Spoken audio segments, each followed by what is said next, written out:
Good morning. Today is Friday, February 21st, 2025. This morning, the Jewish people are suffering from deep heartbreak and confusion.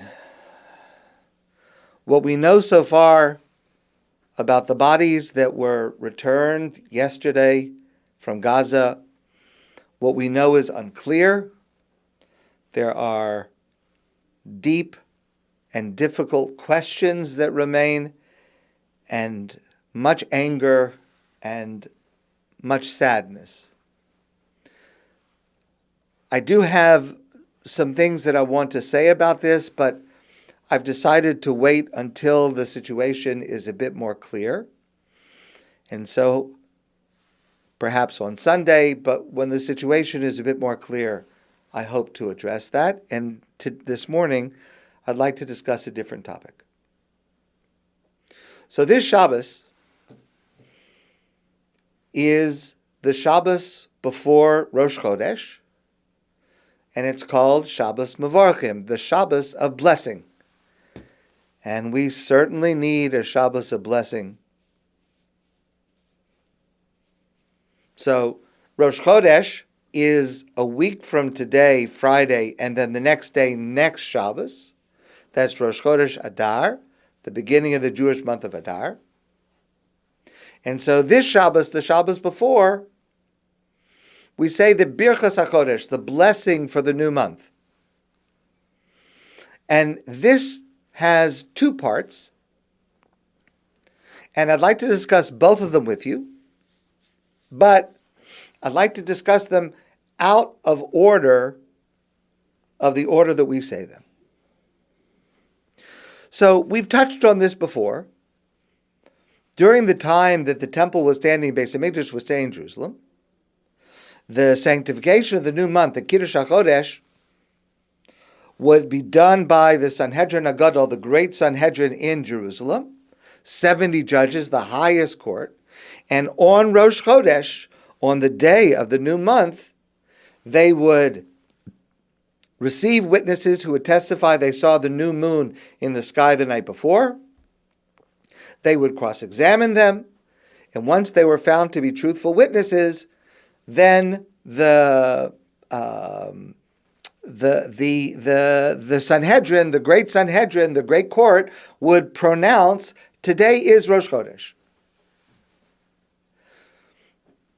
However, we've discussed this before, it wasn't Rosh Chodesh automatically just because there were witnesses.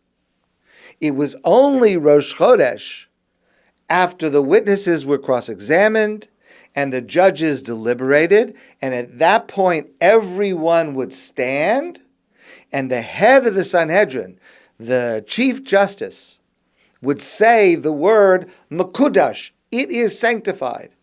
And everyone who was there would respond, Mekudosh, Mekudosh. It is sanctified, it is sanctified. So it was based on the testimony of the witnesses, but it was the word of the head of the Sanhedrin that actually caused that day to be Rosh Chodesh. Now, that system of eyewitness testimony continued for some time after the destruction of the Second Temple. But by the time we get to the end of the Talmudic era, around the 4th century, near the end of the 5th century, when it was the time that there was the last Sanhedrin HaGadol, that last Sanhedrin HaGadol, that last great court, computed our calendar in advance at one time, knowing that there would be no more Sanhedrin for a very long time during our long and dark exile, which continues now. And so what they did is, in one shot, they sanctified in advance every Rosh Chodesh that would come until Mashiach comes, until the Messianic era, and the Sanhedrin is reestablished. We today follow that calendar. So there is nothing for us to do in order for Rosh Chodesh to become Rosh Chodesh. It has already been sanctified by that Sanhedrin about 1,500 years ago. So Rosh Chodesh is going to come a week from today and next Shabbos, and there's nothing that we need to do in order to cause it to come.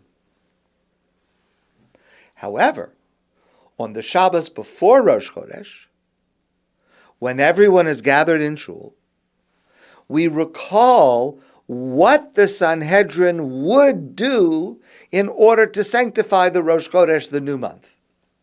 Now, we don't imitate that exactly, but we stand and we announce.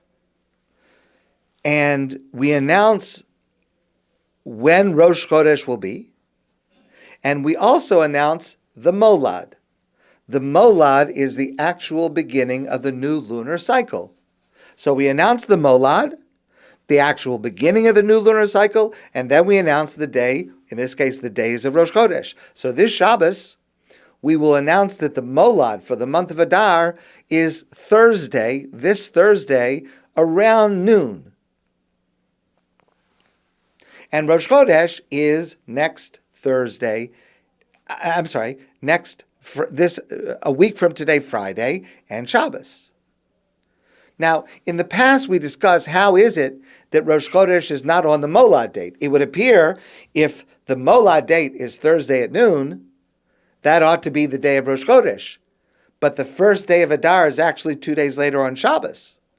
How could that be? So we've discussed that before, and we will leave that for now, and we'll come back to that another time. But the Molad, the term is actually a little bit misleading, because the Molad is the moment when the new moon would be visible under ideal circumstances. Now, just to be precise, it's not the actual time of the new lunar cycle. The time that we announce is based on the average length of the lunar cycle, which is about 29 days, 12 hours, 44 minutes, and approximately 3 seconds. But the actual lunar cycle varies in length from month to month, and it can vary for up to several hours. So what we do is we make use of the average.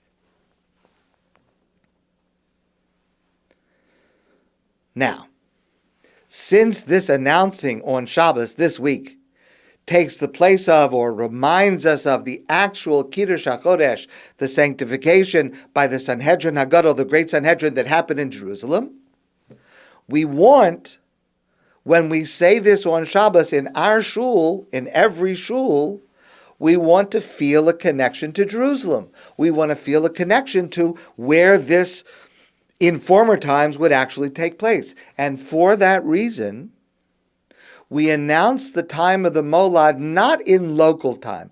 I told you that the Molad for the month of Adar is this coming Thursday around noon, but that's in Montreal time. That's not what we're going to announce on Shabbos. On Shabbos, we are going to announce the time of the Molad in Jerusalem time, so that every synagogue in the world is going to announce the exact same time. Because the Molad happens at 1 minute, 1 moment for the entire world. The entire world is able to now again see the moon at this moment. Doesn't matter where you are. So rather, in order to have something that unifies the entire Jewish people and connects us to Jerusalem, we announce the time in Jerusalem time. And so every synagogue in the world this Shabbos will announce that the Molad will be this Thursday evening at 7 minutes and 2 seconds after noon. That is evening, Thursday evening. Now, when we announce that time, 7:02 p.m. Jerusalem time, first of all, it's Jerusalem time, so it's 7 hours ahead of ours. It's local time. So that means it's not divided into time zones. It's the actual time of that place, which is not necessarily the same as the entire time zone. And it is standard time. The time that we announced does not take into account daylight savings time. Of course, that's only relevant during the summer, not now. But that is what we are announcing. We are announcing one time, which is Jerusalem, local time, standard time. That's what we announce. Okay, but before we make that announcement, we say a prayer. Birchat HaChodesh, the blessing for a new month. And this prayer contains a fundamental lesson that we must all absorb, especially now.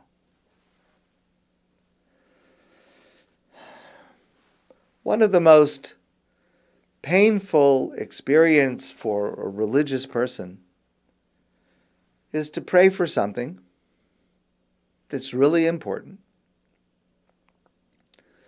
and to be let down. Something that was really important. It could have happened. It didn't take a miracle. It would not have taken a miracle. And it didn't happen.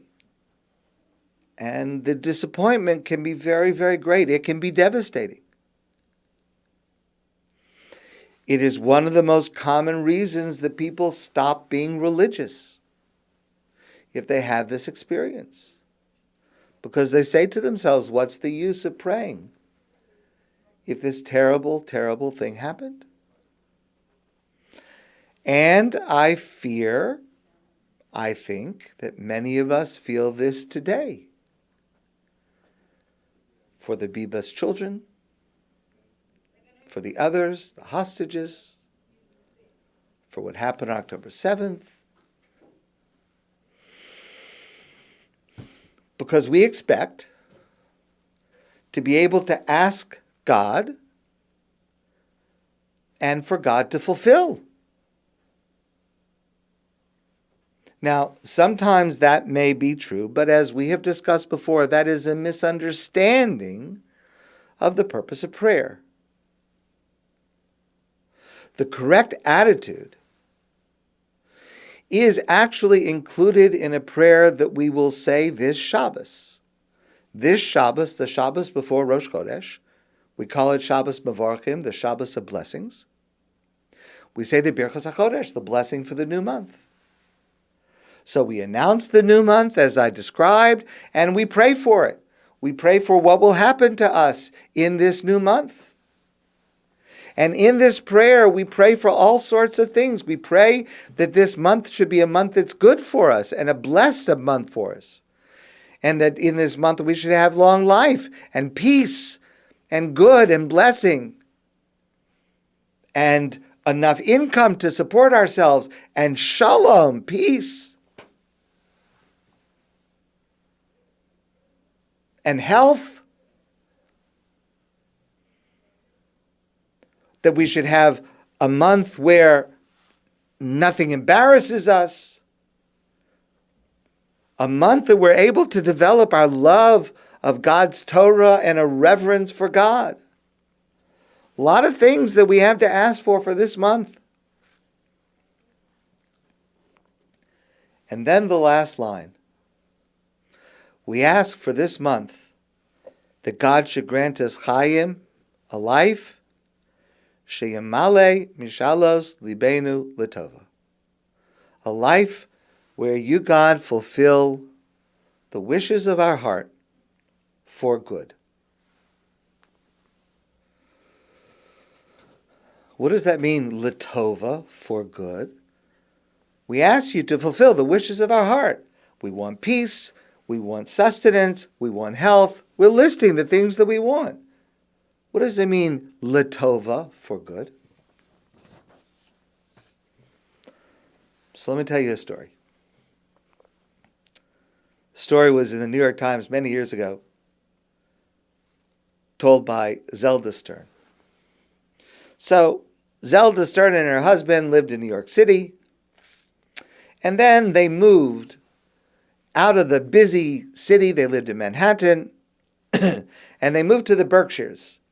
You may know Western Massachusetts. It's very calm, rural, beautiful, very quiet, a completely different lifestyle than living in Manhattan. And they lived in the Berkshires for 15 years. And you may know, if you live in New York, you develop certain reflexes. Everything is a fast pace, and everything's coming at you at once. And the people are walking fast, and the cars are going fast, and everyone's talking fast. And it's a different type of life, New York City, especially Manhattan. And so, you develop reflexes, and if you're away for a while, 15 years, you sort to lose those reflexes. Okay, so they went back to New York for a visit, and of course, they went to Zabar's. I've mentioned Zabar's before. Zabar's is a food store on the Upper West Side, a very famous food store. It's a store that I enjoy going to every time I go to New York if I have a chance, but they have a lot of kosher foods. And they have items that are very rare, very hard to get anywhere else. And it's just an institution, and especially on Sundays, it is an institution for people all over New York to come to Zabar's to get smoked salmon. Because at Zabar's, they don't just sell smoked salmon. They sell 50 different varieties of smoked salmon. So you go up to the counter, and without exaggerating, 50 different varieties of smoked salmon. And, if you're a New Yorker, you know exactly what you want, exactly which one is your favorite, exactly how much you want. And the line moves pretty fast. It's a long line, but it moves pretty fast. And the people behind the counter have been doing this for decades. And they are experts at slicing, at, all things to do with smoked salmon. So this couple, after 15 years in New York, they come back to New York. 15 years away from New York, they come back. And it's a Sunday morning, they go to Zabar's. It's very crowded. And they go to the smoked salmon department. So the man behind the counter says, "What'll it be?" And Ralph, the husband, says, some lox. So the man behind the counter says, "Well, what kind of lox do you want? We've got dozens of kinds of lox." So Ralph looks over the counter, he sees a sign, and the sign says Alaskan lox. I mean, he doesn't really know what that is, but he says Alaskan lox. The guy behind the counter says, "Alaskan lox? Is that what you want? Alaskan lox?"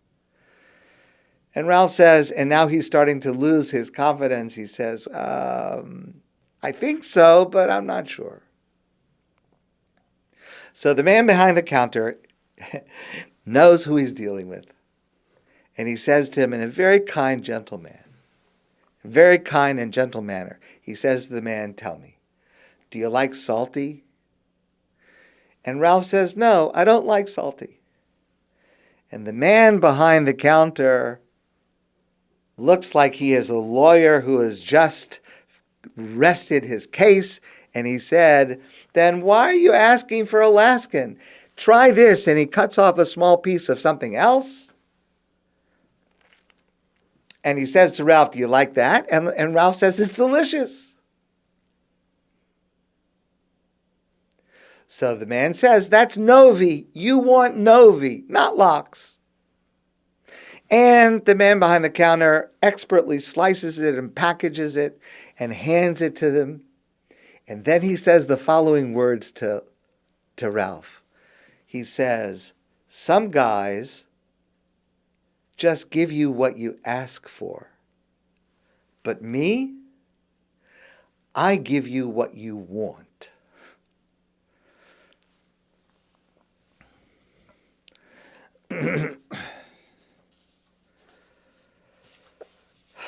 We ask for things.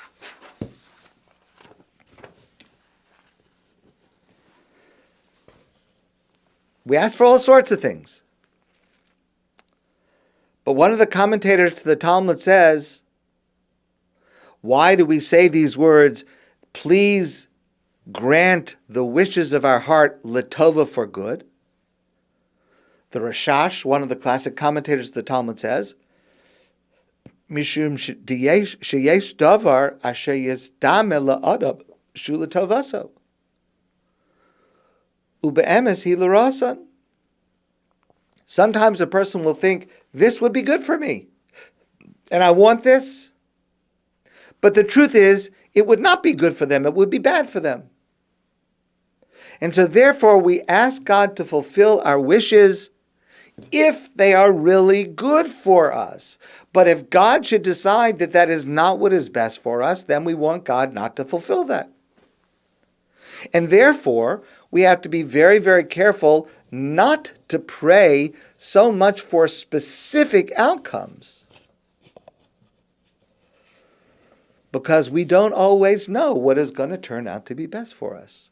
Now, I admit that today I have great difficulty understanding this idea or accepting this idea under our present circumstances. But I trust that it is true. And I trust that God will protect the Jewish people and do what is best for the Jewish people, even if, like today, it seems like the opposite.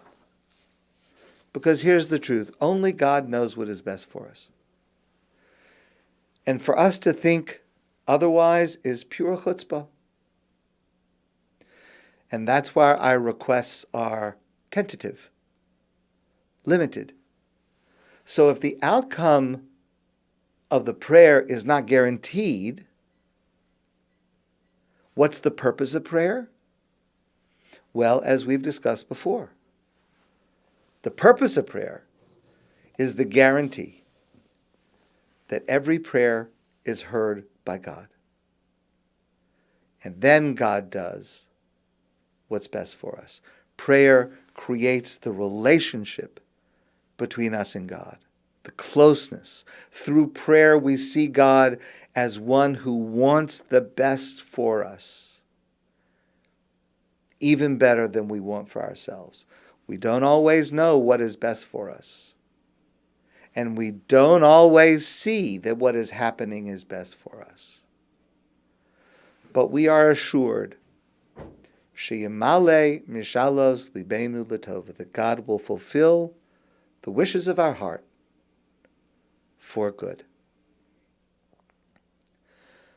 My friends, I wish you a good day and a good Shabbos. It will be a Shabbos of high emotions, and the coming week, high emotions. And I pray that we all have the strength to face them with faith, with trust, and with the ability to share our emotions in every direction, authentically. And I look forward to seeing you soon in person.